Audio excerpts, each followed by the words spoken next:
C'est vrai qu'on retrouve souvent les mêmes titres, les mêmes mangas dans les mangatech, et la mienne fait pas exception, hein, j'ai beaucoup de mainstream. Alors dites-moi en commentaire si vous avez des petites séries comme ça qui payent pas de mine, mais au final qui sont des pépites et que vous retrouvez jamais dans les mangatech, que ce soit des séries vraiment pas du tout connues, ou peut-être qui sont plus éditées, du coup qui sont pas facilement trouvables, du coup bah c'est pour ça qu'on les voit pas. Et n'hésitez pas à m'envoyer de tout, hein, du shoujo, du shonen, du seinen, je prends de tout. J'avoue que je me suis posé la question pour ma mangatech. À part les Tezuka, vu que c'est des gros pavés, que c'est un peu ancien, je me dis que ça peut ne pas parler à tout le monde. J'ai peut-être les Happiness aussi de Shuzo Oshimi.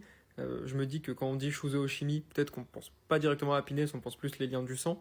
Et les Soul Keeper aussi peut-être de Tsutomu Takahashi. C'est vrai que bah, je le vois de temps en temps, mais pas non plus si souvent, et c'est un super mangaka. À part ça, dans ma mangatech, ouais, c'est vrai que j'ai pas mal de mainstream et de trucs un peu moins connus, mais quand même, par exemple, les Lone Wolf and Cub, avec la nouvelle édition, bah, il y a de plus en plus de monde qui les ont. Donc ouais, si vous dans votre collection, vous avez des petits titres comme ça, un peu underground, qui sont pas connus, que vous voyez pas souvent, bah n'hésitez pas à me les dire et je vais jeter un coup d'œil.